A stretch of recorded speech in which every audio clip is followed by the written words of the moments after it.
Okay, this is Misery Loves Company, a weekly social reading series hosted by miserytourism.com. Every Friday, we welcome outsider and transgressive writers to come and share their work with us.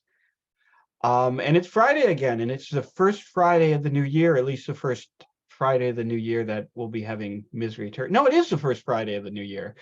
So yeah, we're back at it again, and let's see what we've got here. First up tonight is Scott May. Hi, thanks for letting me read tonight. Yeah, nice to have you back. Yeah, good to be back. So I figured I'm just gonna read the first section of a novel I'm gonna have forthcoming from Anxiety Press. I think sometime in the fall, like March, April-ish. So I'll just go ahead and read. So this is from Breakneck, or It Happened Once in America. Year 2032, Juarez, Mexico, Cantina Burro Loco. You said it would have begun by now, but I'm hanging out here, waiting, like an asshole, and still nothing, fucking nothing. Bird whispered in that excited way that said he'd be screaming if the setting were any different. Not one promised incursion into the Southwest, not one. And yet here you are, smiling, still saying the same tired horse shit. Be calm, it's coming. What's coming, Pablo? We have an asset dead in El Norte, ripped apart, and still nothing of our goal in Nevada is accomplished. Be calm, it's here. I told you, we would move when we are ready. The Mexican government is a slow and fickle thing, and there is a growing sentiment within La Mascara de la Libertad de Muerte that we can simply bide time and let Los Estados pull themselves apart and do business with whatever is left. Pablo leaned forward in his chair, his voice passive and calm. What is territory anyway? Land, dirt, some mountains and vistas? What it is maintenance. This idea of territory your organization is obsessed with is antiquated and backward. The North, the Southwest, the Pacific Northwest, this great hulking American mass, it is an infrastructural nightmare, a burden. Manifest destiny is what got us here in the first place. There is a growing sentiment in our organization that your organization isn't being upfront with the implications of your goals. Why Reconquista? Why this urgency? Border towns have a certain dry smell, a smell about them of dust and desert and of heat, especially in the height of summer. Third ran guns, small arms legally bought in Texas, from one side of the border to the other for the organization. And sometimes he brought drugs, marijuana, cocaine, and bootleg Fenty, the real having been eradicated sometime back in the late 20s, back with him. But mostly, his business was intel. Troop movements along the border are of particular interest to La Mascara. On this day, he brought with him news of the latest troop movements in California. TJ looked to be a natural escalation point for the coming continental conflict, and easily taken. Also, if the rumors were to be believed, he brought word that the dead asset up north had kept a journal regarding the Orange Mayhem, and the consequences of that would surely be felt by everyone. That and the heat was totally getting to him too. And also, the death of the asset up north had set him on edge. He was cracking under the weight of everything the Orange Mayhem and La Mascara Muerte de la Libertad had done together, and he wanted out. Nothing was left that mattered anymore. The heat had gotten into his brain and was making him crazy and telling him to just go. Third was also quite nervous and drunk and all out of patience for Pablo, the Mexican government, and La Mascara Muerte de la Libertad. They could all, as far as he was concerned, just go ahead and fuck themselves. Now he sat, his mind a total mess, and he drank his beer. And for some reason he could not place, he did not run. What the fuck is that even supposed to mean? He whispered back, growing red in the face. I have word that the operative killed in El Norte was working on orders from Reconquista separatists organizing the Potawatomi, the Ho-Chunk, and the Ojibwe. So don't give me this territory is the albatross of the enemy bullshit. You know, if the gringos get it in their heads that you and your fucking organization and your fucking government are mucking around in the secession states, then the Army, the Air Force, the fucking Space Force will come marching down here, breach your goddamn border, and not stop until Mexico City is an irradiated heap of dead revolutionaries. Why Reconquista? Why now? Because if we don't start moving on the Southwest while secession is still just a bargaining chip in the Norte states, then we risk this conflict that you helped us start going from lukewarm to very fucking hot, very fucking quick. We lose our handle on the way the dominoes fall, and that means chaos. And who knows how that works out for anyone in the end. Third spittle breath carried with it the sweet aroma of having been on a 4 to 5 day bender, the kind of breath that stinks of the residual sugars left behind from constant consumption, never letting the hangover catch the dragon. The breath of a man running full speed from the eventual pain of the consequences of his own actions. The door of the Cantina Burro Loco opened and three gringos walked in, looking touristy enough, unbuttoned Hawaiian shirts and surfer shorts, their sandaled feet kicking up dust from the ancient wooden floor. They high-fived and woohooed their way across the bar, and they sat at the table directly adjacent to the one where Third and Pablo Escuela were discussing the fate of the radical Reconquista movement. And they, the turistas, continued their very loud conversation concerning just how cheap the women in Juarez are. These are the kind of visitors Juarez is used to, all tequila shots and don't spare the worm. Americans, like them, are not unaware of the actions their government has taken in Mexico, the cruelty. They just choose to ignore it and treat Mexico like some sort of debauched Disney World filled with cocaine, fireworks, and a certain laissez-faire attitude when it comes to shows of the human donkey variety. It had been a long time since America's righteous indignation and rich protest history had been commodified and sold back to the general population as a self-sustaining online outrage machine. The pain, if any, these types feel at the suffering around them is a mild annoyance, easily solved with the composing of another status update on Binge Media Inc. Nobody prays anymore. Nobody acts out anymore. Outrage is so passé. Third acted out, and he was outraged, if only for his last lingering thoughts of her. Don't sit there like you're not concerned with your own skin, spy.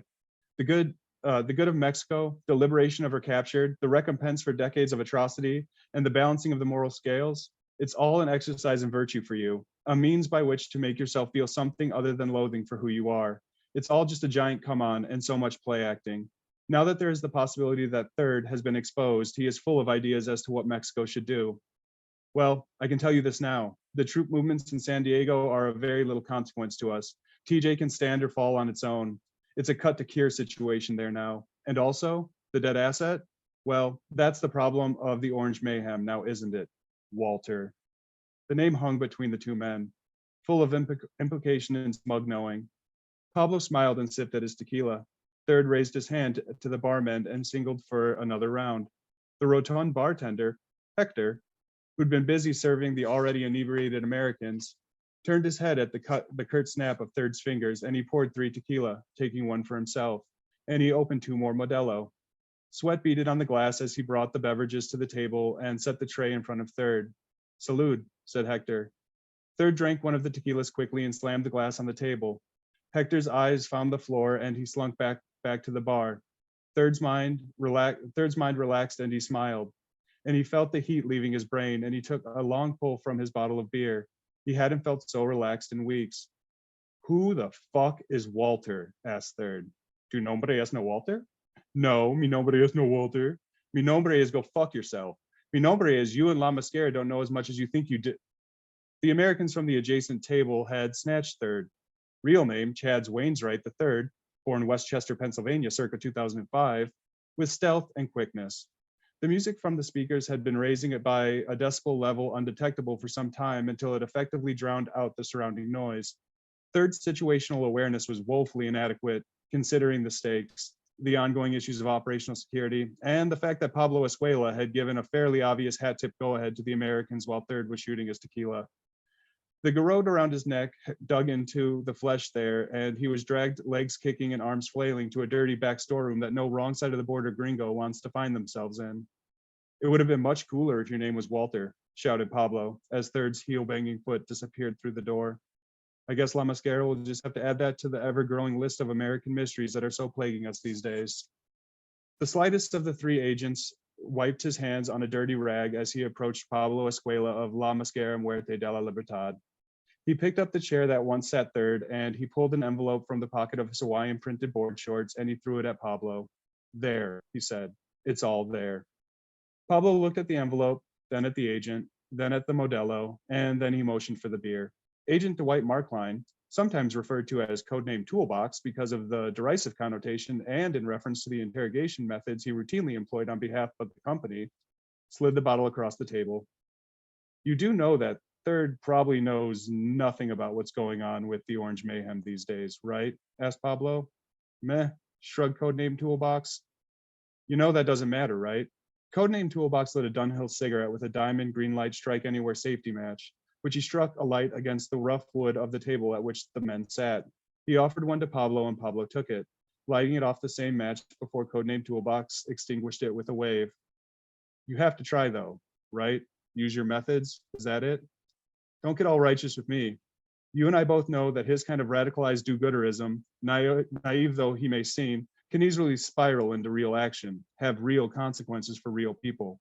El Norte, the girl, she was almost right there. Real organization of ideology, real danger. This kid, most likely plugged into nothing. We will see. But her, she was real. You need to be careful now, Pablo. You can be exposed. We're all friends here. Be honest. What happened with the girl? The truth? We have no fucking clue, said Codename Toolbox. Both men chuckled and drank at the absurdity of it all. Agent Markline took the remaining tequila and sipped at it the proper way. Then he held the glass aloft in the direction of Hector, who, in turn, cranked the music past 11. Pablo Escuela took the envelope, tucked it into the inside pocket of his suit jacket, finished the soon-to-be dead man's Modelo in one long pull, and then he excused himself from the whole situation. He never did have the stomach for Markline's work, just like he never really did have the stomach for his own work. But in Juarez, everyone has a role to play. On his way out the door, Pablo saw Agent Markline enter the dirty back storeroom once more. The bass guitar and drums keeping time was all he could hear from inside the Cantina Burro Loco on the dusty and sun-soaked Juarez street. Thanks. Scott, that was fantastic.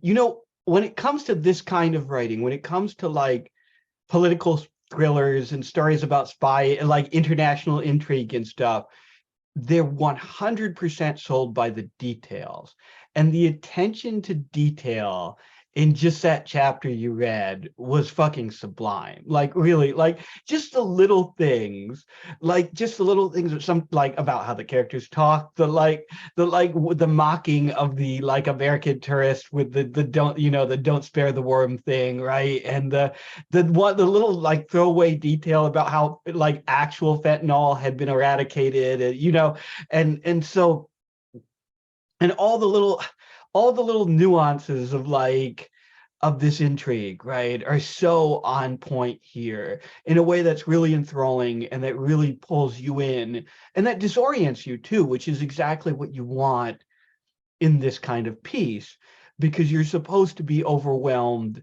by this sense of there's this like greater patchwork or greater network of like actors who you don't know and who are out, and this perfectly creates exactly that kind of like conspiratorial, like deeply suspicious, paranoid vibe, while still being like really sharp and really funny, right? At no point does it lose its sense of humor. At no point does it like become like really dour or like self-important. It's just a really, really sharp piece of writing. What was the name of the novel again?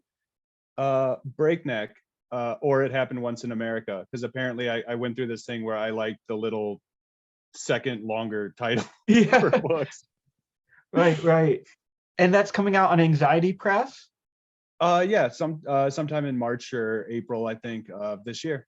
Awesome. I know Anxiety Press has put out a couple of Adam Johnson's books, and they've both been excellent. So they're really putting together. Maybe I need to. That's Cody Sexton, right? Yeah. Maybe I need to see if I can flag down Cody for that little like discussions with small press publishers thing I'm doing. But anyway, Scott, that was a fantastic little introduction to your story, and thank you for sharing. Well, thank you guys. Yeah, thanks, man. Oh, also, Derek, Rudy, and I all at the same time said the fucking Space Force. So that line, that line got us. Anyway, thank you, Scott. Forrest is up next. Okay. Yeah. Let's keep it with conspiracies. I'm gonna read this in two parts because it's really long and I'm gonna go fast. I think it's fit because sort of neurotic. It's absolutely not about Hunter Biden and his audio recording that he made at the Chateau Marmont with his girlfriend while they were smoking crack for 3 days. Anyway, it's about where to get the sugar. The way most of us read is about to change in fundamental and irreversible ways. If I were to begin enumerating some of the programs suddenly entering into the market that will fundamentally change the way we read, I would soon be lost in a world of technical writing. And then the ways that I am both writing and reading, as I am writing now, would quickly start to change. If I started enumerating the programs that are changing the ways we read, soon I would no longer be writing fictive prose. Instead, my writing would become technical on the topic of computer programs that are ceaselessly advancing at exponentially greater and greater speeds.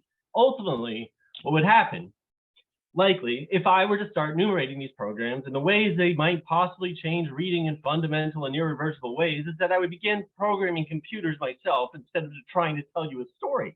But I am not trying to program, for sure. This is not what I'm doing. I do not want to program computers. I have programmed computers before, and in many cases, especially the present one, programming computers is not an effective way for me to tell a story. So to be clear, I am avoiding programming because I am trying to tell a story about something that I feel is of extraordinary importance. This process of telling a story and writing is not easy. I think it may have been easier 100 years before, when the typewriter was, by most accounts, the most practical piece of technology used to communicate a story to the most amount of people at the greatest possible speed.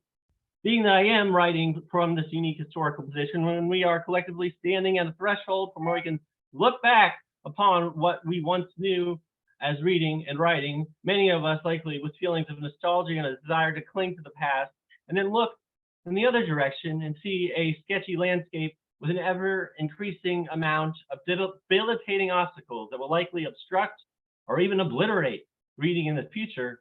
The process of writing this story, a story which I feel is enormously important to communicate, is burdened by the uncertainty of what will become of storytelling in the near future.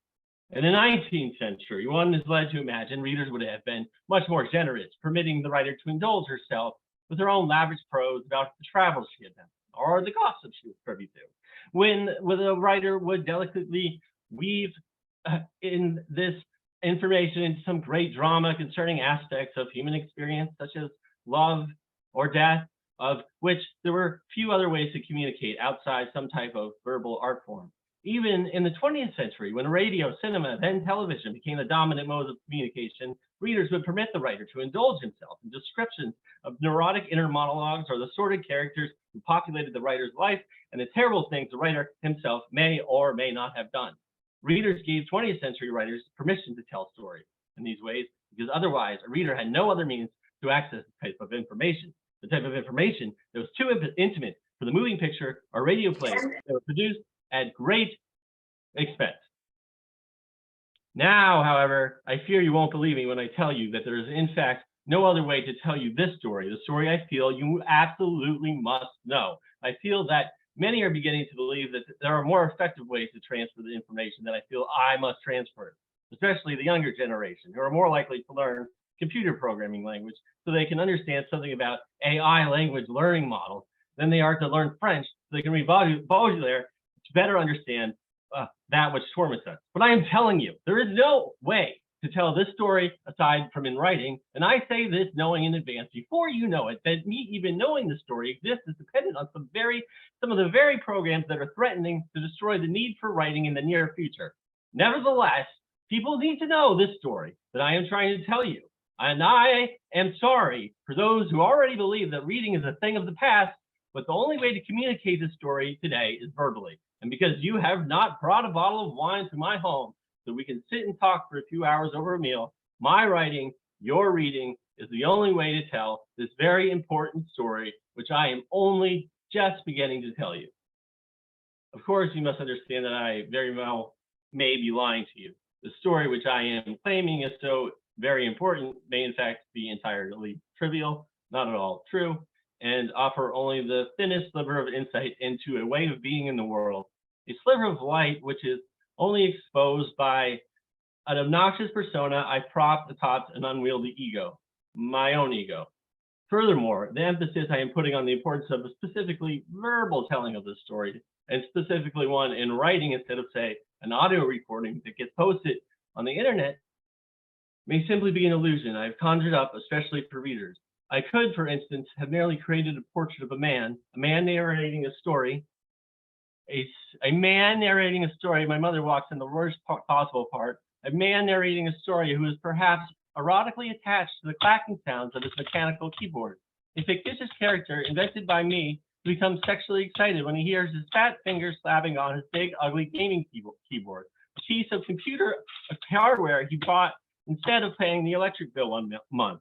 A man sexually excited by the keyboard clacking made at the pace one clacks when writing a story, but not at the pace one clacks while programming a computer. Because much like reading and writing, the studying of the programming language versus the verbal language, the sound made upon the keyboard while working with either is distinctly different from the other. And it is the verbal type of clacking that sends a tingling sensation. I am keeping the kids awake. That sends a tingling sensation through this narrator's tingling. In the end, after all, this is in fact fiction. And so you and I have already made an agreement that all elements of what I may be communicating in writing may in fact be bullshit. The earth is actually flat and atom bombs level New York City, and you don't know shit about the world I made up unless I tell it to you. As if this project of reading and writing needed to be made to appear any more absurd than it already is, you, the reader, should furthermore be reminded that your narrator is a big fat liar. Perhaps of even greater concern about the ways reading is about to change is the way that storytelling will change, and the result, the way that readings will change. This thought causes me great feelings of unwellness, unrelenting anxiety, and many, many other terrible sensations of which we perhaps do not yet have words for, nor will we ever have words coined for these sensations if things continue on in the most apocalyptic trajectory I'm imagining that they may continue. What if in the near future, instead of storytelling taking on some new form, like it did when comic theater became the great 19th century art form of opera, or when opera gave way to cinema in the 20th century, what if storytelling simply vanished? What if we all began relying on computer programs to tell our story? Computer programs so complex that no single human could possibly have a complete and holistic understanding from hardware to graphic user interface of the way these programs work. We're not able to predict what will become of these programs in 50 years. Some of these programs were invented just today, and some of the programs invented today will become obsolete tomorrow when someone else invents a program that supersedes the program invented the day before. What if people stop telling stories because they believe the computer programs are capable of retelling the stories for us we want them to tell us? And all day, we sit in our ergonomically designed furniture writing computer programs that will supposedly help improve our quality of life and our health while listening to the ambient sounds of data processing, or even perhaps listening to music that we were sure was written to tell a story, but a story told by and about people we have never met before, people who are no more real than I, your mechanical keyboard eroticizing narrator, am to you. What would happen then is that time would become flat. All our thoughts would be going into the narratives of the told and computer programming languages, narratives which have no beginning, middle, and end. It's not just the forgetting of monumental historical events which a seemingly expendable social studies teacher tried to warn us about in history class: the rise and fall of empires, the warming of the planet, slavery, the Shoah, the atom bomb, and so on, until eventually the sun explodes. Rather than these monumental historical events, which some social studies teachers begged us to remember, as if all human existence relied on our ability to keep the greatest atrocities of human history at the front of our freaking minds, it is perhaps the narration of our day-to-day life which will have the deepest impact on our sense of being alive, no matter how banal or even repulsive these little stories might be. For instance, before he died, my grandfather would frequently tell me a story that went something like this. He'd say, "Hey, Woody, I got to tell you something. I know a good place to get some sugar. It's down at the White Castle on Almora Avenue. I go there 3-4 times a week. I get all my sugar there. This is what you do. You go in there around 11 in the morning and you order a cup of coffee. which by the way only costs 50 cents, and it's not bad coffee either. After you got your Joe, you sit at the table, and they got these dispensers that are just full of sweet sugar and sweet and low as well. I like the sweet and low because the doctor tells me it's better for my blood pressure. Anywho, I guess nobody goes in that White Castle no more because they were all going through the drive-through, and so the sugar dispensers are always full of, and nobody cares if you just take the sugar from them. There's people working in there anyway. Oh, good, forget about it. So you get your coffee, and you stuff your pockets full of sweet and low, and you get a refill on the coffee too.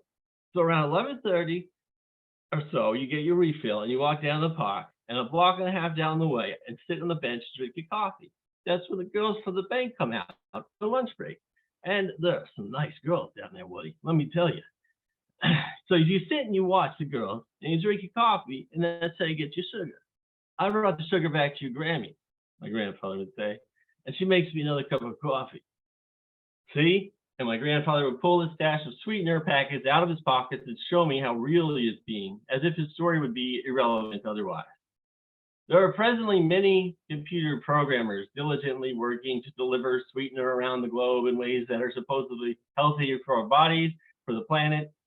So these programmers are so deep into thinking the flat time narrative of computer programming language that they believe with the right science they can avoid death. However, in reality, when time becomes flat, because of our inability to tell a decent story, death will be the only thing remaining of any significance at all.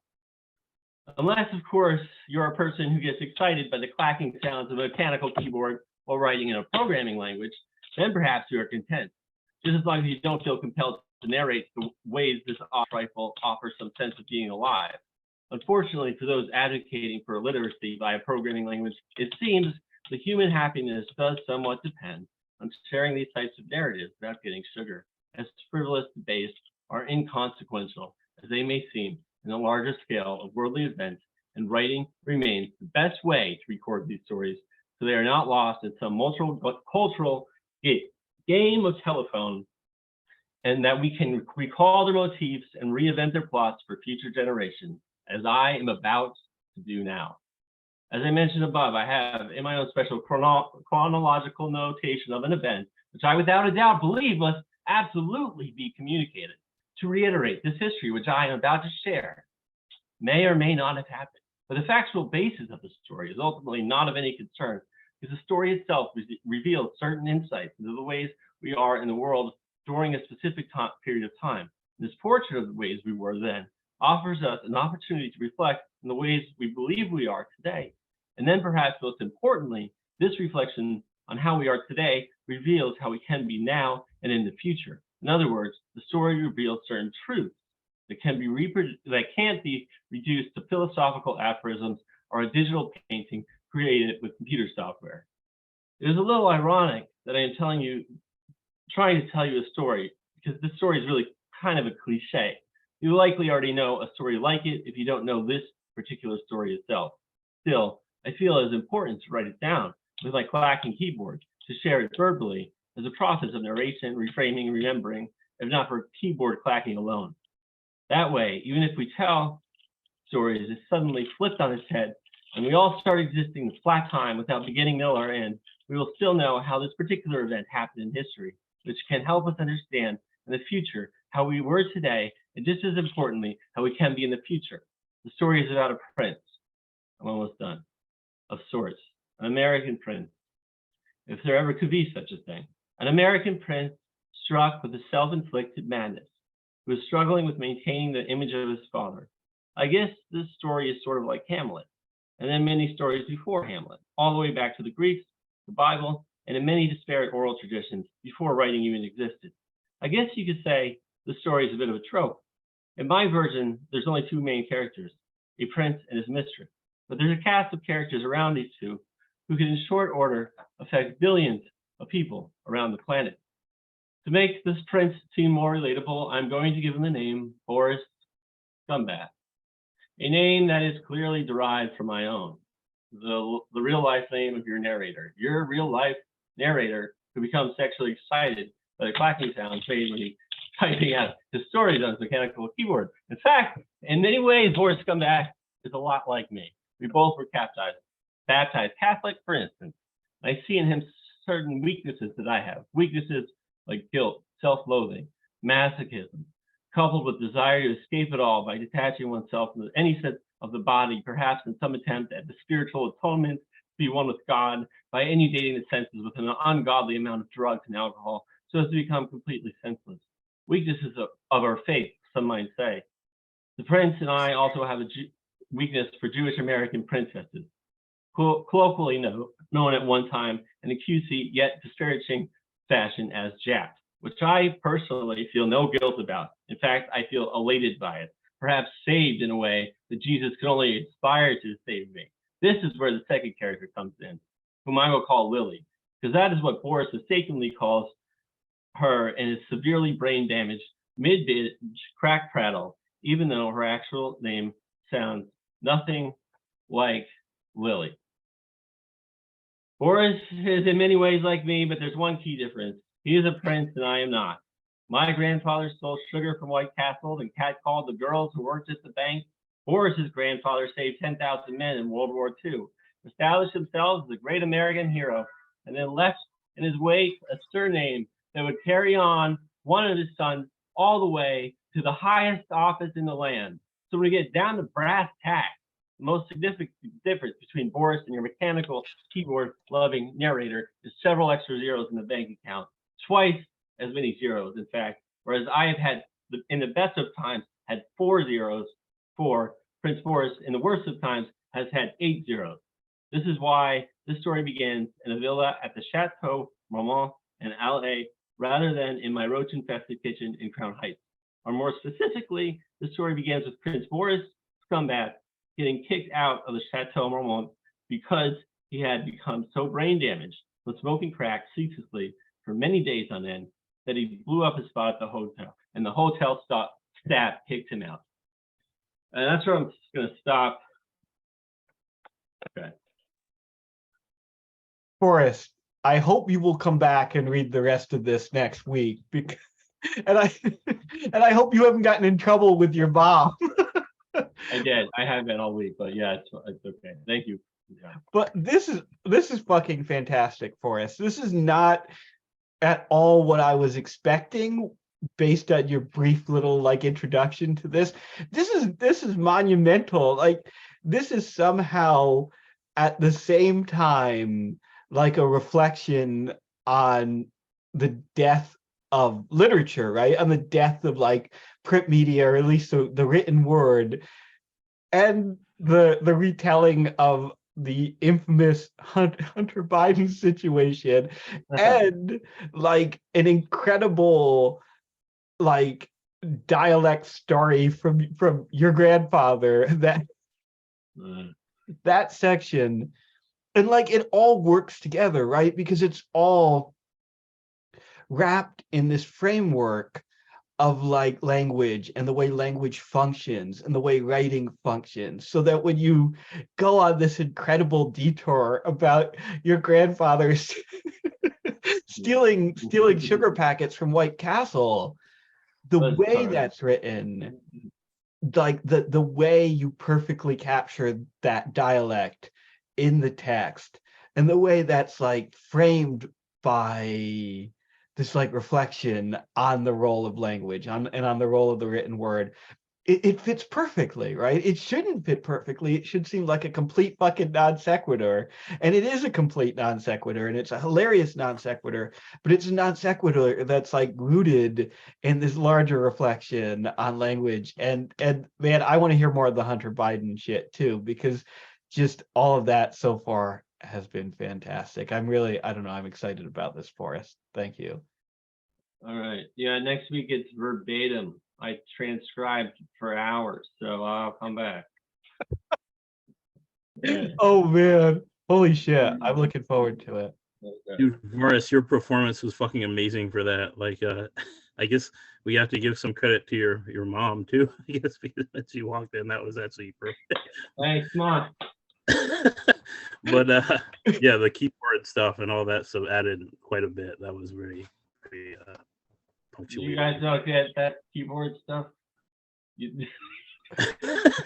No, Nobody else I has? don't have a mechanical. I've never even had a mechanical I have a keyboard. mechanical keyboard, and I Oh, have a wow. mechanic. It's filthy. I was going to lift it up, but then I just realized it's absolutely disgusting. But it's a mechanical keyboard that's supposed to look like the keyboard on a typewriter. And there is Keyboard flashlight, like a flashlight keyboard. That's something else. That's a different brand. Yeah. But yeah, but there is a weird satisfaction to it, right? There's something Yeah. sick about it. Like there really is like something sick about perverse even about the satisfaction that I get from typing on this keyboard that I didn't get from Yeah. just your standard Amazon Essentials $10 keyboard, right? Like a flashlight, something perverse. Anyway, thank you Yeah, for it's a tactile experience. Thank you guys so much. yeah. Rudy's up next. By the way, I don't know if any of these Yeah, know Josh. this, Hmm? but Rudy. I'm sorry. I'm trying to figure out what to say. What's that? Rudy Hold on, I is gotta- styling. Oh, he's got his fucking graduation. All right, I don't even know if it'll fit on my head. Fuck. Your head's a little bit larger than it was Okay, a 20 little years bit. ago. Come on, get on there. Get on there. I had Rudy, it on earlier, but I've got what might be a troll in the waiting room, and I've held them in there through Forrest and Scott. Should I let him in, or should I not the let him name? in? what's the name actually? Dr. Pill Brown. Dr. Pill Brown. I mean, sure, let's go. Okay, all right, okay. Here, let me get the link for your piece.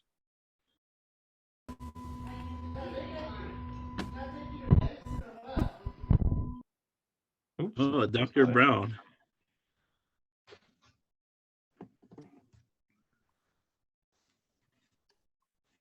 Okay. I haven't read this piece yet, so I have no idea why Rudy's wearing a Snuggie and a graduation cap, but I guess we are about to find out. And we're in the Snuggie because it's really fucking cold here. This is the Talk CCP. You have been raided. This is the Talk CCP. You have been raided. Oh boy. Okay. I guess that was worth it. I don't know. The what? Yeah, I didn't catch it all either. Maybe CCP. I don't know. Okay, sorry, man. Sorry, man. It's all yours.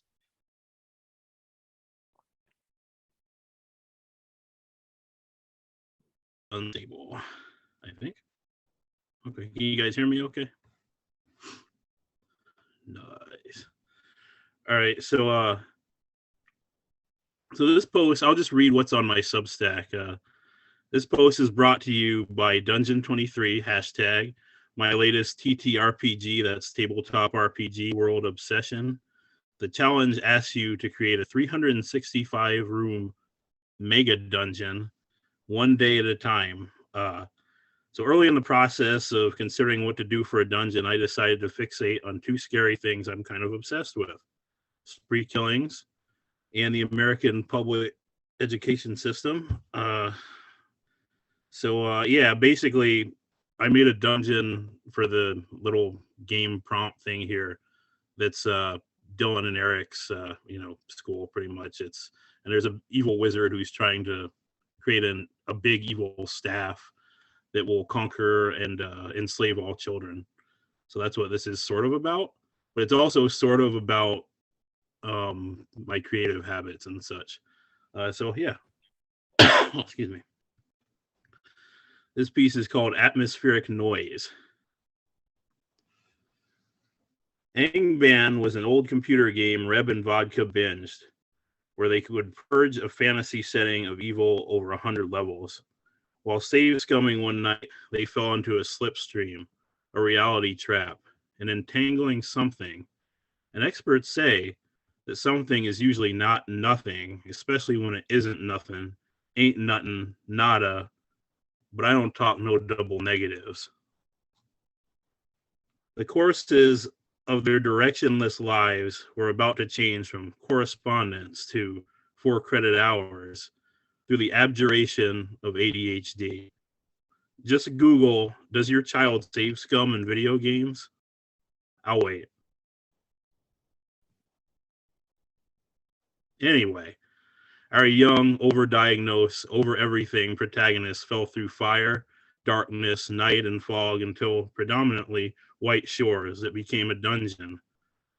One paid for by arcane taxes and lay levies, filled with levers and levis, a network of barrows of tombs, of lonely tomes randomly housed in bookshelves, each volume a latrine reeking of pungent detail, each begging for a piercing gaze. Please, please. A touch is even more coveted. Rev's got a fast hand, spontaneous leafing, folding, unfolding, a yearbook in the midst of this action-packed delve. Laminated pages dance in the low light, students, names, options, targets shift with cootie catcher finesse. Shadows are a guidance counselor over shoulder quarterbacking. And golly, there's spells slinging, bullets falsetto singing, mellow bowls ringing, male bulge bulging. Awareness, fury, sound. Sonder is a temporarily unlocked 1990s Nokia that doesn't ever trumpet intimate human contact, but chirps sometimes. Annoying as shit. School is shit. School, a prison somewhere in Kirith Ungol's bowels. Where? No one can say with certainty. Reb is constantly looking up, throwing number 2 daggers at descending spiders, looking down where kindergartners or kinder gardeners read worm food, or underfoot / underhill, mister. Now, the noise, lads. It's constant in this sanctioned and liminal space of orcs, elves, dwarves, intermingling like different species do. This is not a race. Take it slow. Enjoy the fungus, the ancient rattling bones, the feeling of opening a door up to surprise gelatin, Cosby, kids dying in mass, kids in black masks. Black is the color of vodka's trench coat, which has 2 shotguns in it and 2 days' rations of anachronistic Pocky, which is throw forward to dystopic times when Child Protective Services from beyond the hedge will take kids and put dummies in their place, and the children better like it, will like it. Pixie sticks in mouth, Reb moves to investigate excavation sounds coming from the pit below a classroom, where the after-school activities include weaving uniforms out of silken promises made in haste or jest, career, worldliness. All noise, Perlin noise, a computer algorithm, can be used to generate worlds from random seeds. Every creative cum shot of Rorschach to imprint factions, peoples, and city-states onto. In brainstorms that precipitate my world building, a similar birth of images from noise can sound and look like the splatter of Cobain's final note, like the N-word shouted at black skies, silverware falling downstairs, like the scratch of pencils writing, the dread saber rattle of pencil writing discourse. I process this gray racket as ambience, atmospheric noise, a muzzle for more disruptive, intrusive thoughts. Shut the fuck up.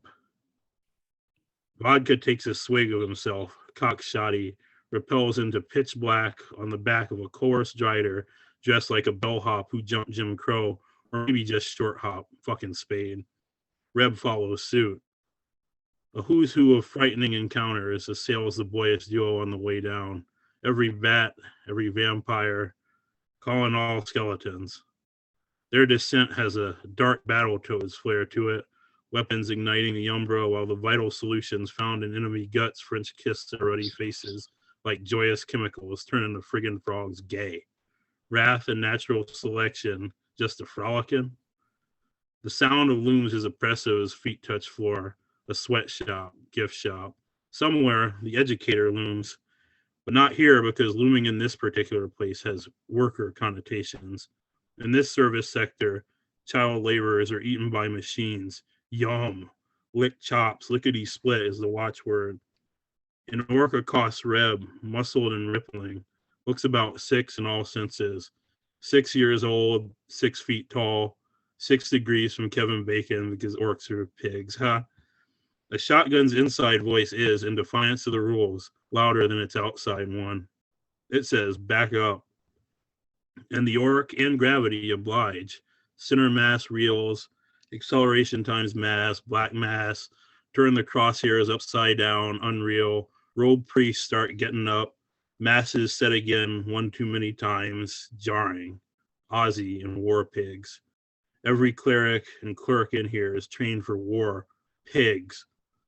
Fight back, active shooter. Fight ensues, heads blown off, and other nuances. D-Eagle, Beretta, Bayonetta. Which time is it? Says a 6-foot tall super soldier or super senior. I'm not comparing orcs to black people. You are. Boom, headshot. Most of these are defenseless children, AC 10 max. Unspeakable horror. But here at Death Time Network, we spend 24 hours of syndication painting mouths on things that don't need teeth. Hagrid's fucking book in Harry Potter. Red and vodka are drawing beads on the glossy, lossy faces of 5-year-olds while they dart between firing positions. They're thinking about some elven analog for Hitler and his speech attributed, but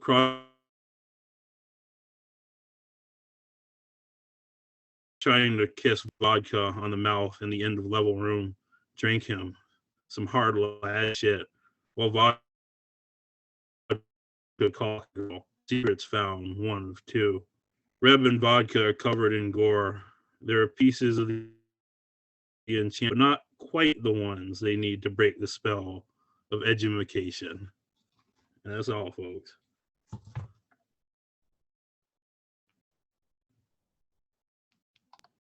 Man, there are some incredible fucking lines in this poem. But before I get to that, first, I love the, I mean, obviously, I love the premise here, right?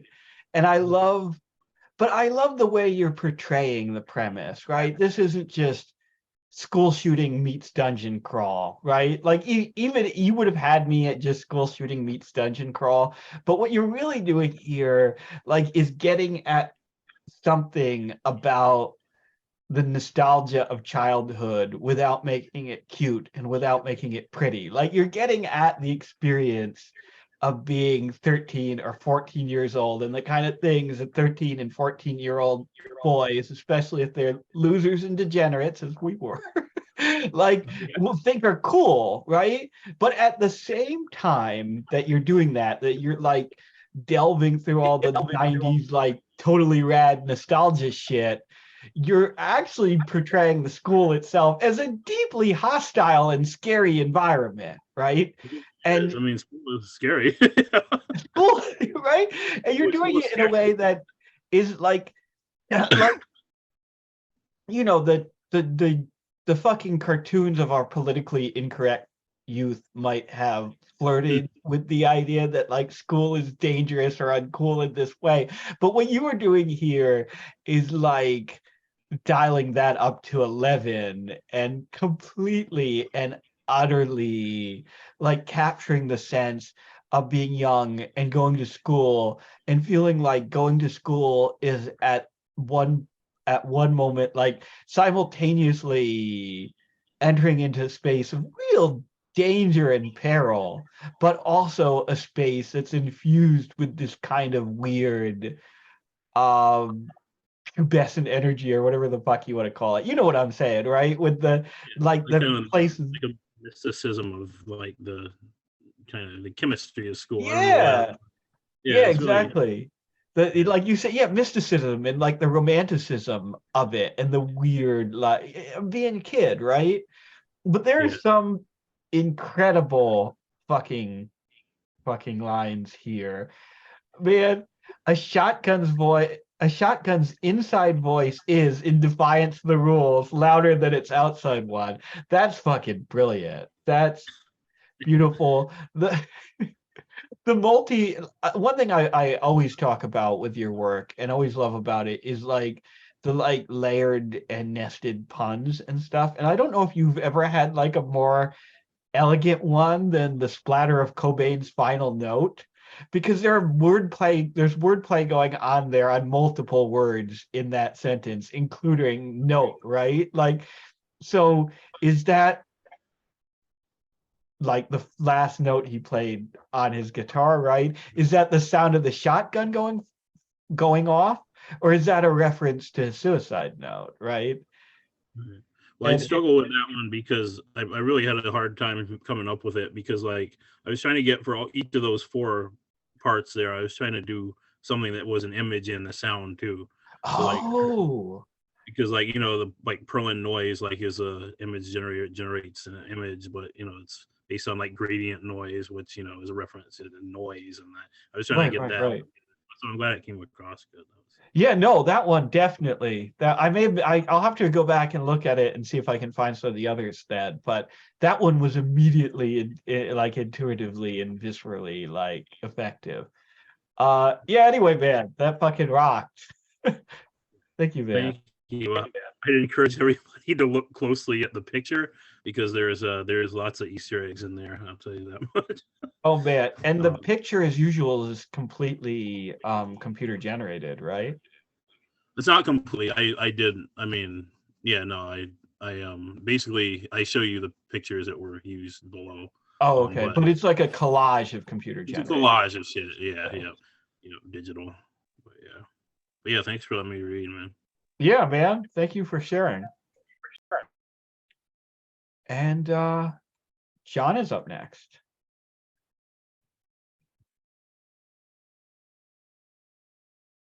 Hello. Hey, John. Is this a fucking poem? Have you read a poem here before? No, it's not. Don't worry, it's not a poem. I would Okay. never. The regular version is just at the bottom. I just wrote it like this to help me read it. Silly. All right, so let me just. All right. This one's called A Big Timeout for Kid President.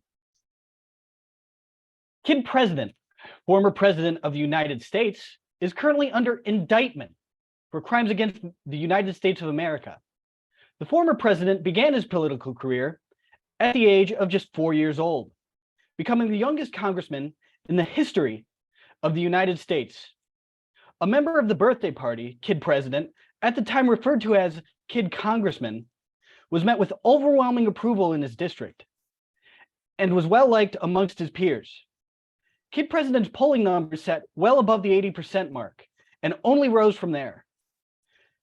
Kid President got the ball rolling on a number of new and innovative bills, ranging from the pleasant free ice cream Sunday Saturdays bill, which not only guaranteed each citizen a pleasant treat once a week, but also revitalized a sleeping U.S. ice cream industry on the verge of collapse, creating thousands of jobs, while also rekindling America's love affair with the frozen treat, to also proposing the revolutionary No More Homework Act, which barred Congress from assigning any more homework to U.S. citizens. A law that was met with nearly 100% approval from polled citizens. Kid President easily won his second congressional term in a dramatic victory, resulting in the defeated opponent, Coco the gorilla, killing herself. After just 4 years as a congressman, Kid President turned his sights toward the presidency. At the age of 8, Kid President found himself on the 2023 presidential campaign trail, running unopposed for the birthday party, up against strong candidates from both the Republican and Democratic side, running with his trademark double scoop Superman ice cream cone in hand and his iconic slogan, all dessert, all the time. Kid President won what is regarded by historians as the single most important presidential race in all of American history, being not only notable for being the first time a third party has won the presidency, but also being the first time in American history a child has won the presidency. With ingenious policies, deft diplomatism, and inspiring hypnotic speeches, rivaling even those of Adolf Hitler. Kid President was on track to become the greatest American president of all time. But every star has its dark side. In late June, a leaked series of documents dubbed the Toy Box Papers shocked the nation when it was revealed in these papers that Kid President has ties to the Islamic State. After a successful impeachment, the now deposed Kid President stands under indictment for a litany of charges, including treason, including manslaughter, murder, including collusion, terrorism, embezzlement, espionage, racketeering.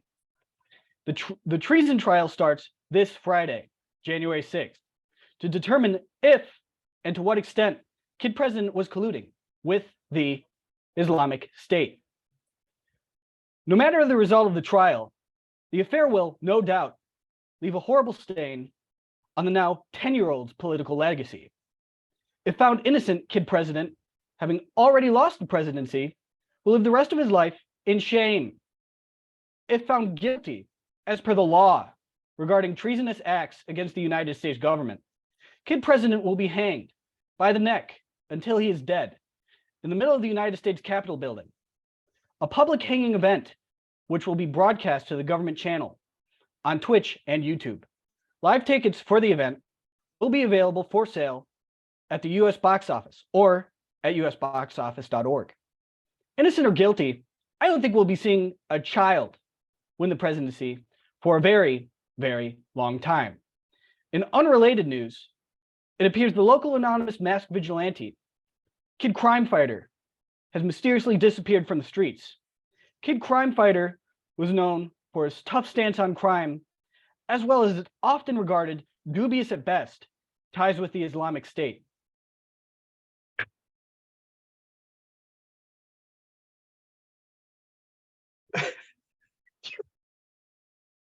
John,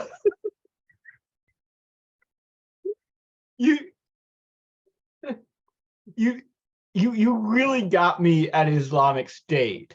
And this is something you do a lot in your writing, that you get the reader or the audience going, and that you get them to think they know what the joke is going to be, right? And you throw in a lot of like little humorous details, and like, okay, I'm like, okay, I get it. This is funny, but then at some point the joke becomes something else entirely. It becomes something much darker and much uglier.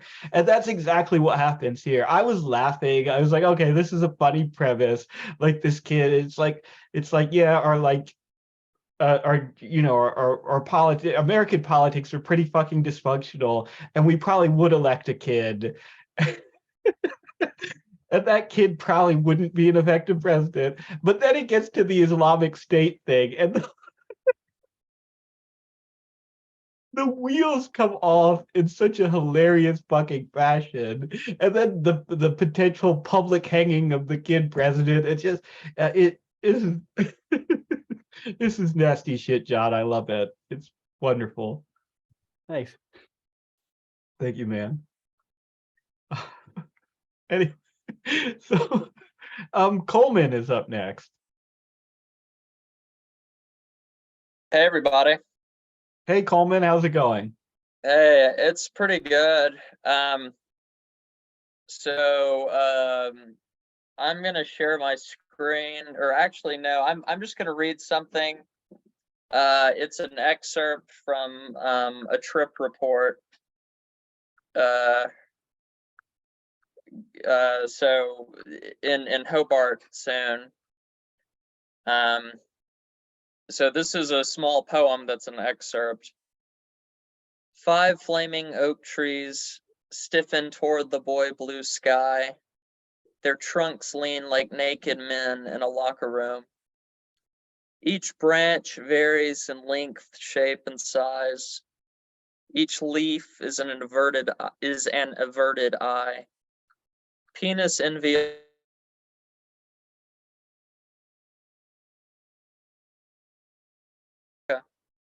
I am lucky I have a penis. My penis is around 6 inches. I Googled it ashamed, but I'm above average. It's the spear I use as some skinny divining rod, stumbling through the world soft, yet feeling it hang low, like my head in cold, cold hands. So I'm gonna do one more. That is kind of a poem that I made out of fortune cookies. Let's see here. Can you all see my screen? Perfectly. All right. So I basically got some takeout the other day, and I'm so sick of these fortunes that aren't, actual fortunes. So I made a poem out of the fortune cookies that I got. So this is takeout. I'm sick of fortunes from fortune cookies that aren't fortunes, just bad advice. If you speak honestly, everyone will listen. Fortune sides with him who dares, but hardly anyone knows how much is gained by ignoring the future. And I think that's all I'll read. Thank you all so much. Coleman, first of all, I agree with you about those fucking fortune cookies that aren't fortunes. I don't know the last time I got a fortune cookie that actually made some half-assed attempt to predict my future. It's always this shit. It's always that kind of vague, like you said, bad advice. But I love what you've done with the fortune cookies in that poem because I love found poetry. I've always been a huge geek for found poetry and for cut up and collage. And this is a great example of the form because it almost satirizes the form, right? And that first poem you read, as usual, I don't know what to say because I'll sound like I'm repeating myself, but nonetheless, the vividness of your poetry, the vividness of the imagery, and the way that you contrast that vivid imagery with the banal debasement of day-to-day life, where there's this wonderful tension in so many of your poems between you feel like you're standing in this gorgeous phantom landscape, but also while you stand there, you're listening to someone talk about how they had a shitty day at work or their sexual dysfunction or whatever. And the fact that you managed to bring those two completely divergent strands together in poems that really fucking work and that don't lose the energy of either half of that equation is just fucking remarkable, man. But Thanks yeah, a lot. good shit. Yeah, thanks. Thanks a lot. Yeah, thank you for reading. Sorry,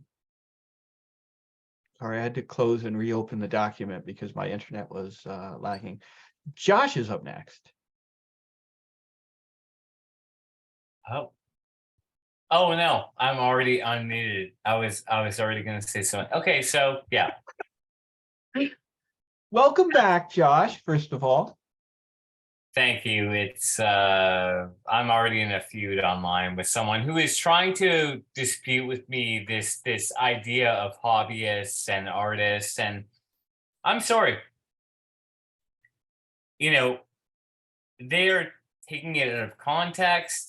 I really think that look, dude, when I say that you need to live off it, I'm not saying of course I don't. But I admire Falbeck and I admire these figures who have found a way to do this.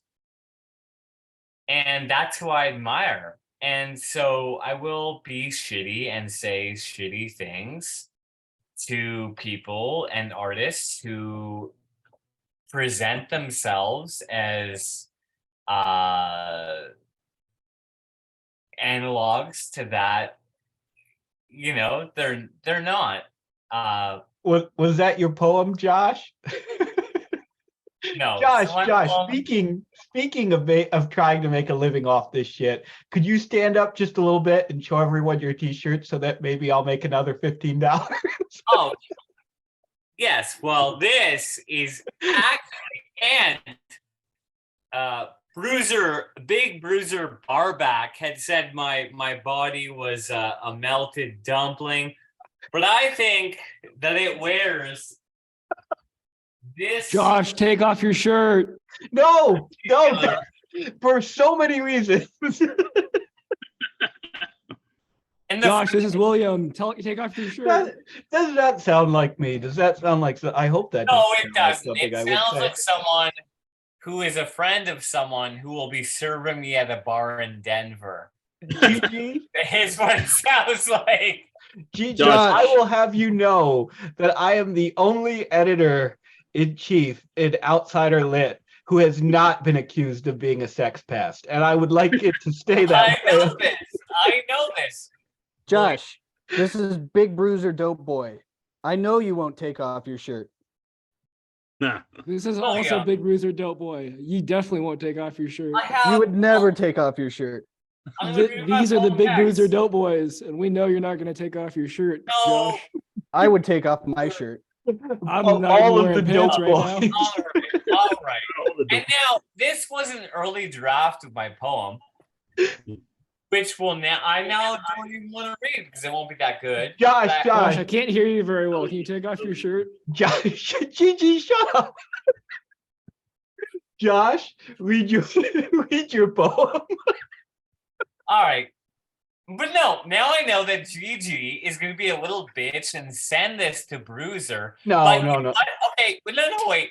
I will read this poem, but the last thing I'll say is that all that shit he said about me is literally getting printed on my book as a blurb. The nerd fucking served himself because I think it's funny to have insults on my book cover, and it's so you know what? Yeah. Now, will I go shirtless? All right. I'll read this. Gigi, what have you done? Gigi, I was going to apologize to you for telling you to shut up. Who's But now, GG? I'm Big Bruiser Dope Boy. No, you're Big Bruiser Barback. Get it right. Now, anyways, he serves me. Where's my drink? But so yeah, I'm gonna read a very not good poem. Can I now? And now I feel like it's like William, what should I do, William? put your shirt back on and read your poem, man. Yeah, I think you're right. I think I'll put it back on.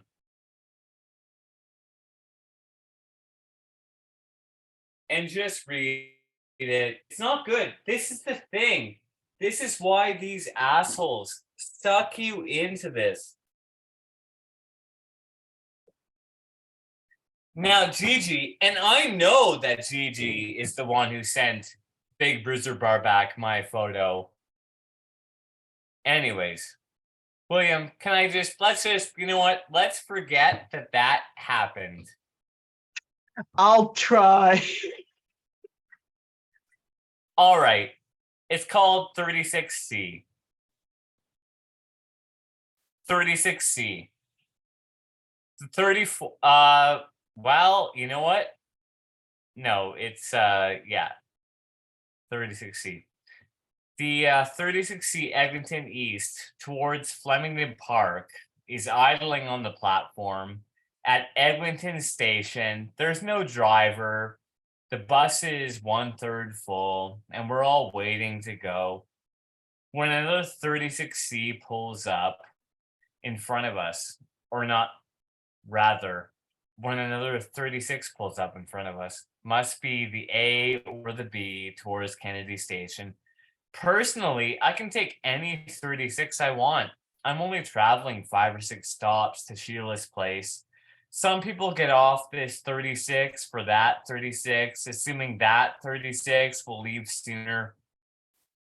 Since it presumably has a driver, I guess like me, they also have complete freedom of choice where 36s are concerned.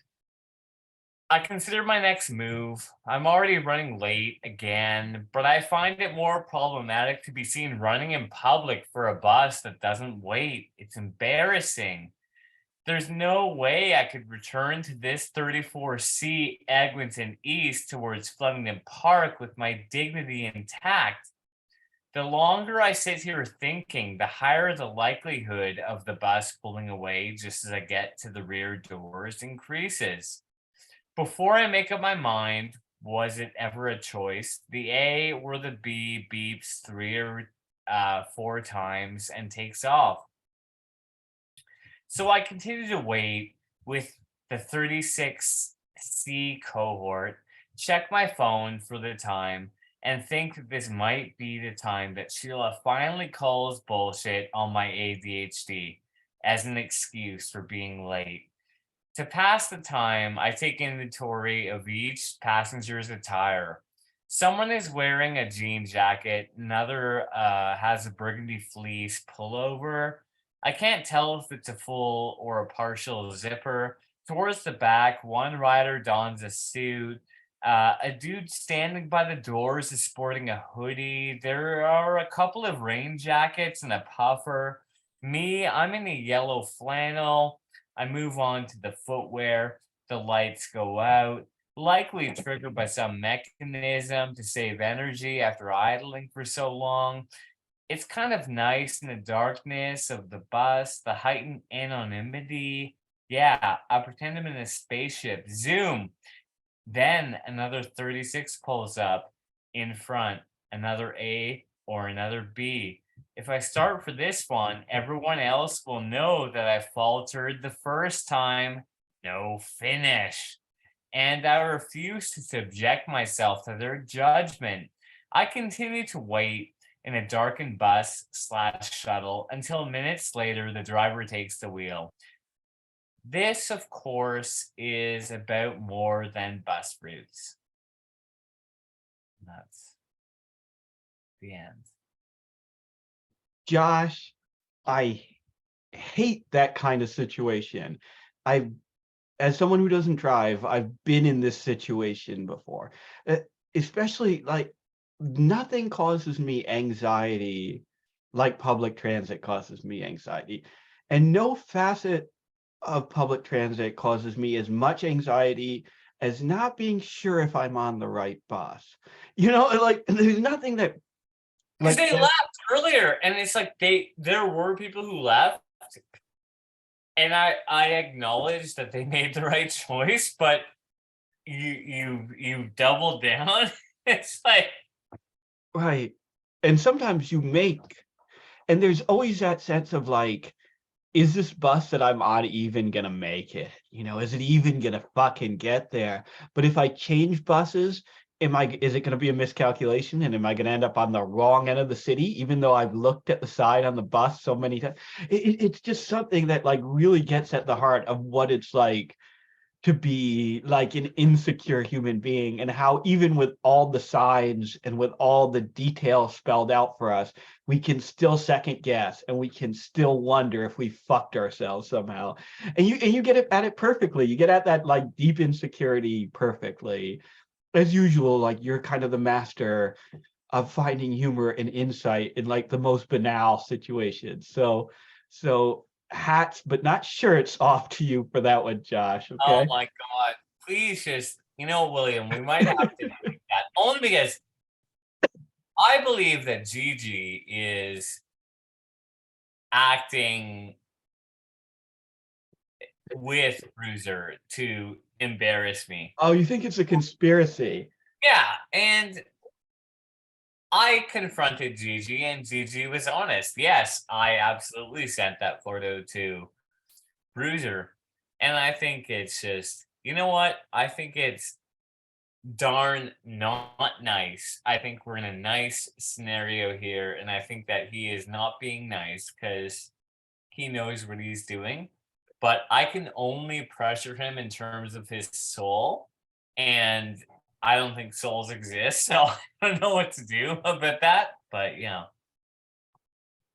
Gigi, how's your conscience feeling right now, man? My what? You sent Big Bruiser Barback that photo. Why did you do that? Why wouldn't I? Ooh. There was nothing bad about that. Honestly, so I told Derek this, who's not here now. That photo, I look cool as shit. I'm wearing a $700 t-shirt. It doesn't matter. There are super Yes. embarrassing photos of me on my feed. You could have Yes. chosen the more embarrassing ones. What the fuck? Yes. Yes. Josh, now just remember you're being recorded, okay? No, I know, but he could have. I agree. There were so many embarrassing things to record, but Yes. Gigi actually chose the hottest photo of me, which I find it was disorienting. Yes. Okay. We gotta move on, guys. We gotta move on. It's an We're- act. We get it. This is the thing with these people like Bruiser and Gigi. It's just an act. It's a superficial postmodern act. Oh, it's so cute. Oh, that must be very funny If- to the if 4 any- people who know you. The 4 people who know you, very funny. Very good. Well, Josh, if anyone is an expert on superficial postmodern acts, it must be you, right? Anyway, I'm gonna call it there. I'm trying to protect the dignity of everyone on here. I don't want to be asked tomorrow. I don't want anyone sending me a message tomorrow saying, "Hey, can you cut 20 minutes out of that reading last night before you?" No, put it up I on think YouTube?" what Gigi is doing is indicative of a lot of other bullshit. That's insane. But Gigi actually told me about Bruiser, and he gave me personal info. Uh-oh. Okay, guys, I'm moving on. Let's save the Jerry Springer shit for the after party, okay? All right. Let's save the Jerry Okay. Springer shit for the after party. You and Gigi can get into it then, Because okay? Gigi knows what I'm talking about, and he told me not to tell him. So I won't, but he should Guys. be aware. We are moving on. We're moving on. Cutting to commercial here before someone gets hit with a fucking chair. Grapes is up next.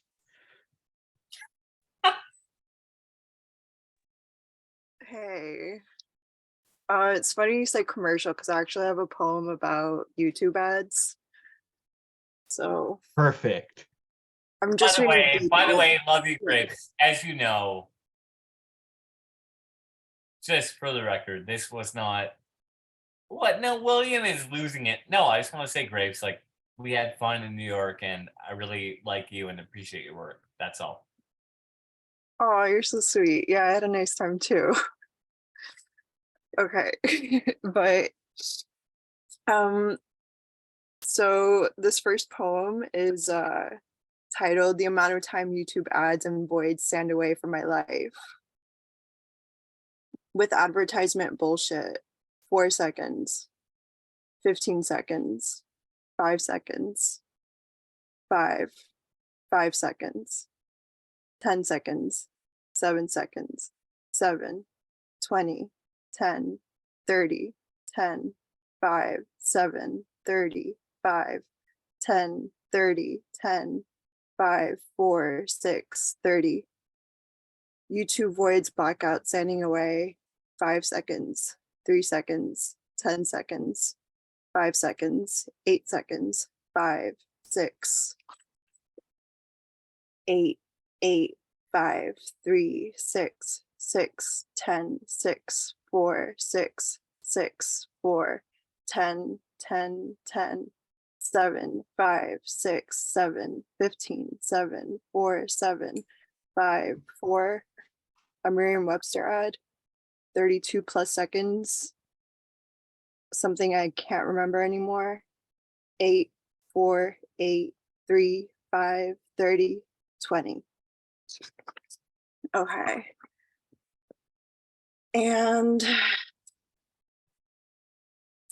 I have something inspired by this chick who I think scammed me.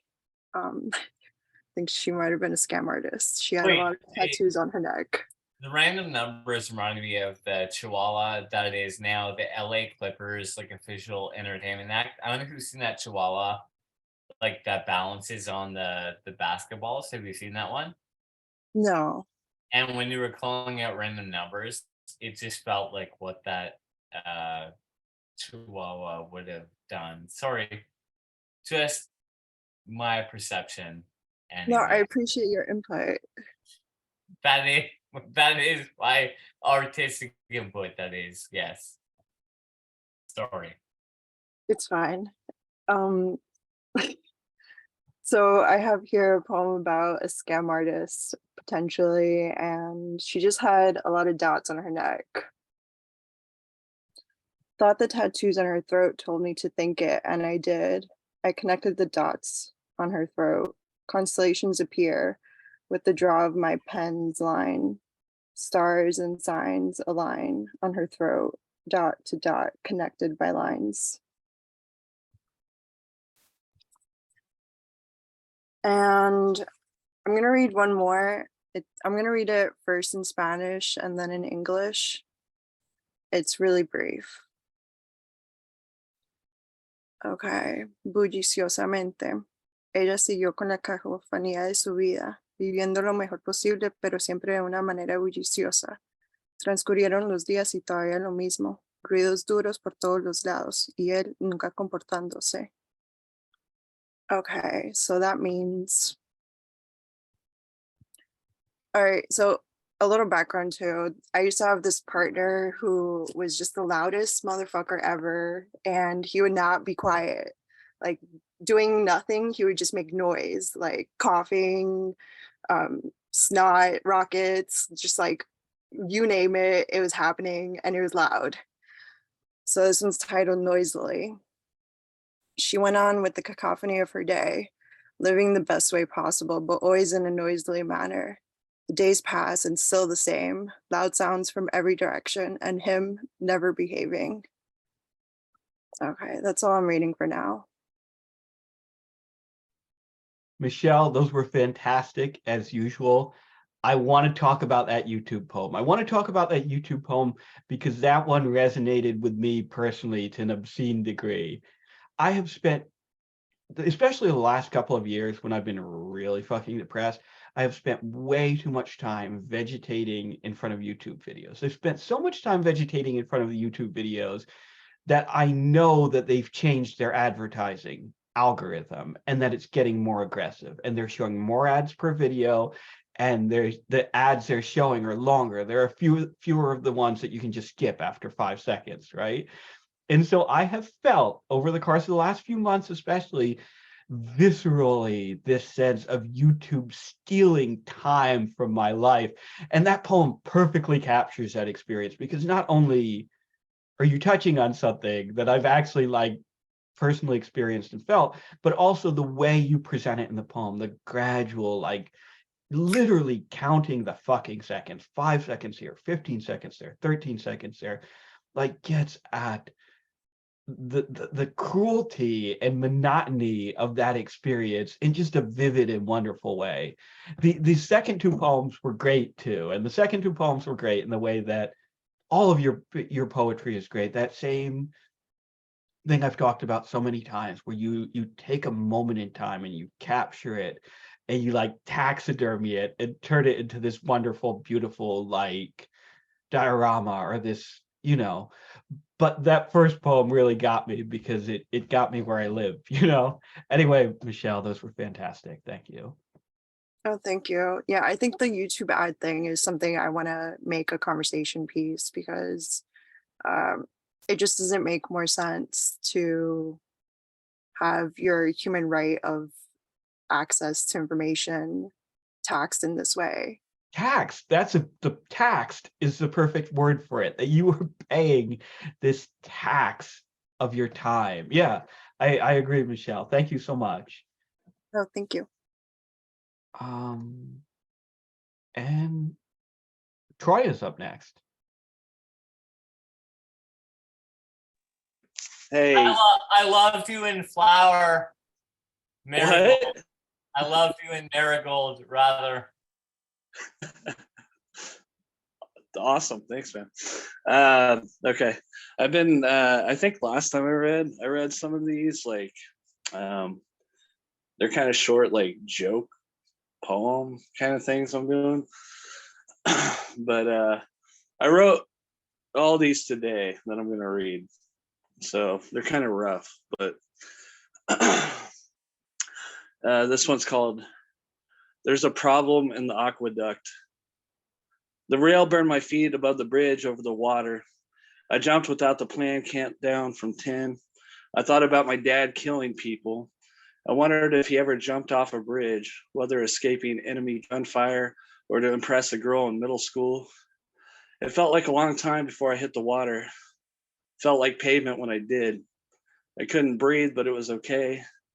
The current carried me, holding me, and I wondered if she loved me the same way my father loved me. A belt buckle to the spine, a bullet to cut him loose. All right, this one's called Inner Sandman, and it's kind of just a I don't know, I'll just fucking read it. Shut up. A dream in which a child pulls out a monster's teeth so they can't eat her parents, then waking up to find her parents toothless with bloody gums, their teeth in a bag or pillow, not yet cashed. This is called Curiosity. I saw a pinpoint of light coming from the wall in the bathroom. I tried to look through it. It was too small. I fingered it and it gradually grew. Eventually I could stick my pinky through it, but there was no longer any light coming in. I kept at the hole until I'd achieved getting up to my elbow in drywall. My wife knocked on the door. Are you okay? You've been in there all night. I tried to see what was inside the hole. It seemed to go on forever in blackness. Fine, I'm okay, I said. I pinned a picture of a kitten over the hole, brushed my teeth, and went to bed. In the morning, the bathroom floor was covered in sand.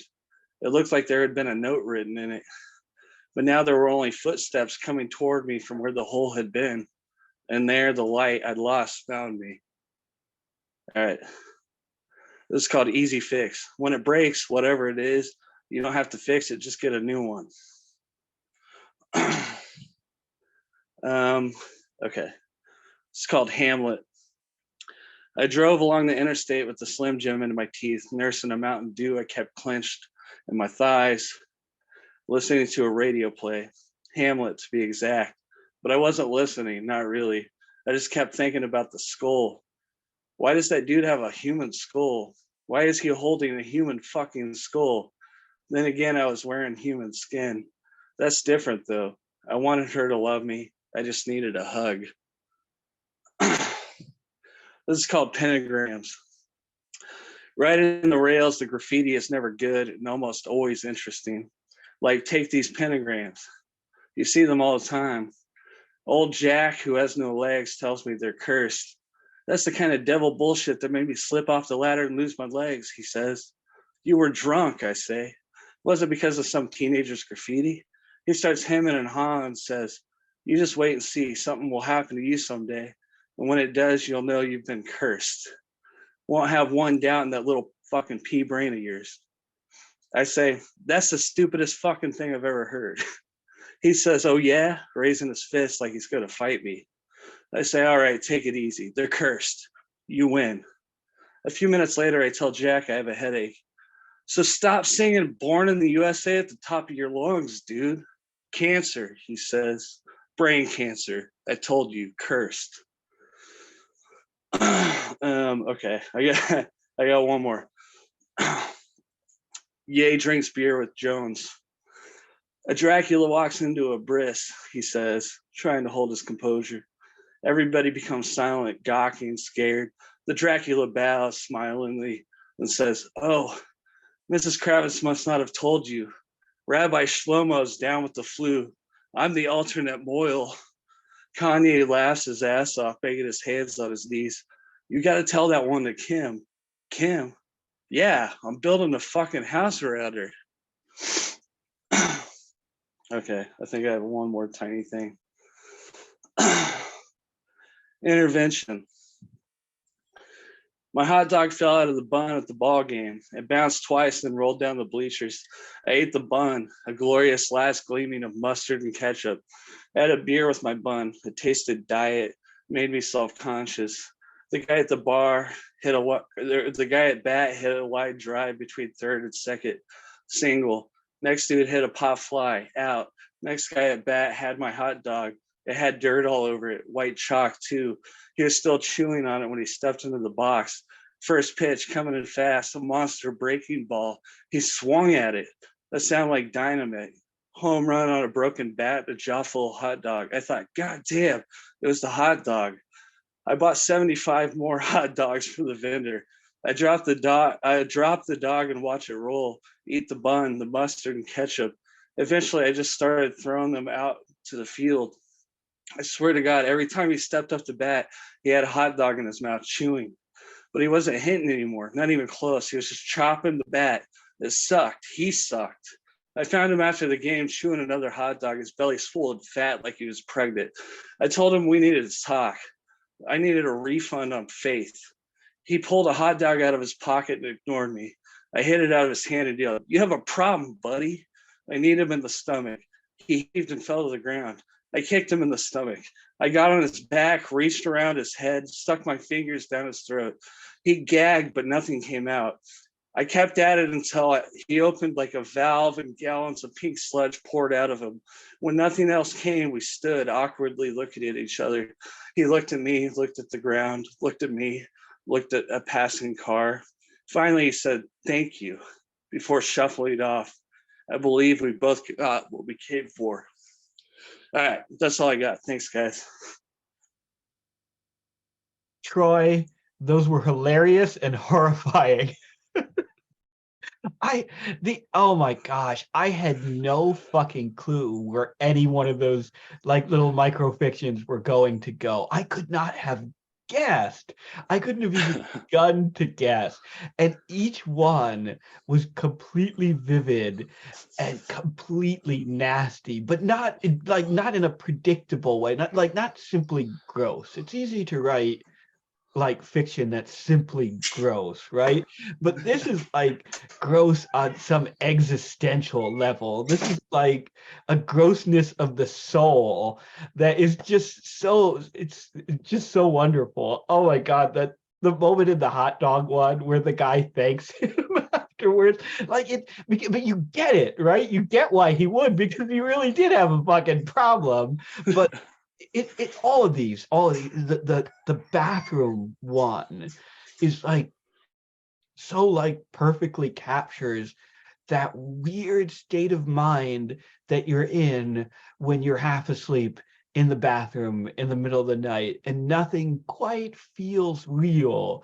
So sometimes you engage in behaviors that don't make sense. And the idea that you would have to then like reap the dividends of those behaviors in the morning in an absolutely horrifying way is just like chilling. I don't know. These are all wonderful. Thank you, Troy. Thanks so much, man. Appreciate it. Thank you. Last up tonight is Mark. And like I said before, there's not going to be an open mic because I'm still fighting off this fucking flu. But yeah, Mark, it's all yours. Hey, thanks for having me. Okay, I have three things, and then I'm going to go sleep because it's like 3 a.m. here. This first poem is called Cumdum. It's not the filling that bothers you, the strum note that causes an avalanche. It's what's left over.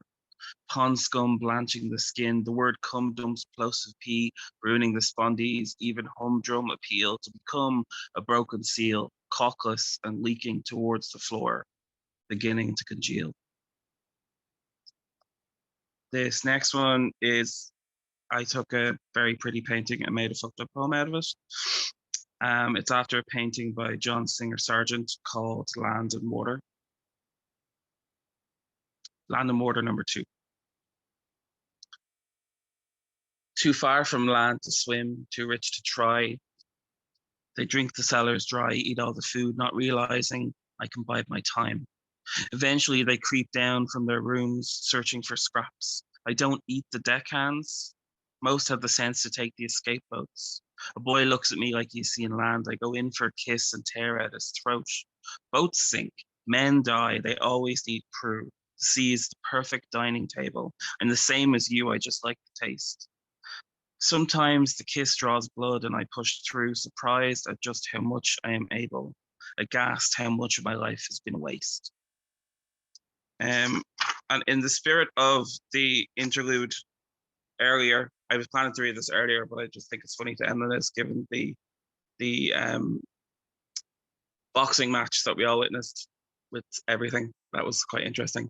This is called, there's a Roman poet called Catullus, who in technical terms would write poetry where he would be a little bitch to people.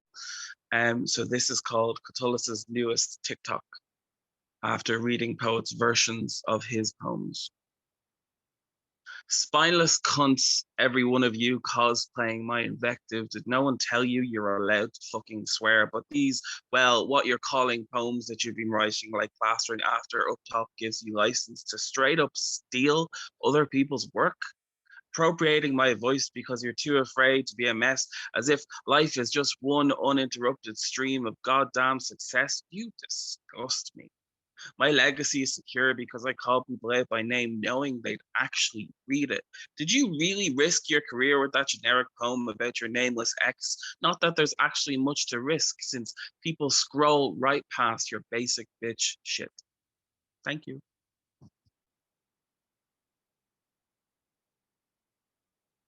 Mark, Mark, those were great. Those were fucking great. And here's the thing. This is something that always shocks me with your work. You just read 3 poems that could not be any more different from each other, right? There's like each one of those, and each was impeccably written. Like each was perfectly written for what it was, but you could not have read 3 more different poems. And man, I love the last one, and I agree that that is the perfect note to end tonight. I know And you nothing can- about the fight, and I'm not commenting on it. It just seemed too sweet not to read. No, it's perfect. It's perfect. And it's a reminder like that there's such a rich, long legacy of literary beef and literary nastiness. And when people Absolutely. like act like we should be above it all, right? Like oh, literature is this kind of abstract thing. This is the pursuit of truth. And it is the pursuit of truth or beauty or whatever, but it's also often the pursuit of really petty bullshit. And why lose sight of that? Why lose sight of that? You know? Exactly. But no, and of course you delivered it in a really funny way, a really effective way. And it's hilarious to think of this like old Greek poet on TikTok talking shit. And but they were Thank all you. fantastic, Mark. And I'm looking forward to seeing you next week too for the Yes. the Witchcraft Mag reading. Yeah, I can't wait. I saw somebody on Twitter giving out. They're like, "Oh, I can't make it because of the time," and I'm like, "You know how I feel now." Yeah, with right? everything, with everything. Yeah, no, it's good after like years of people from Europe sending me messages and being like, hey, when are you going to do Misery Loves Company at a time when I can actually be awake? To finally be able Yeah. to do a reading that's at least a little bit more friendly for the European crowd. And Yeah. it was Sabrina Small's idea, and she's over there in Berlin. And I think her long-term goal is to try to spin it off into its own kind of reading series so that there will be a cool. regular reading at a time that's Euro friendly, let's say. Well, people could just not sleep.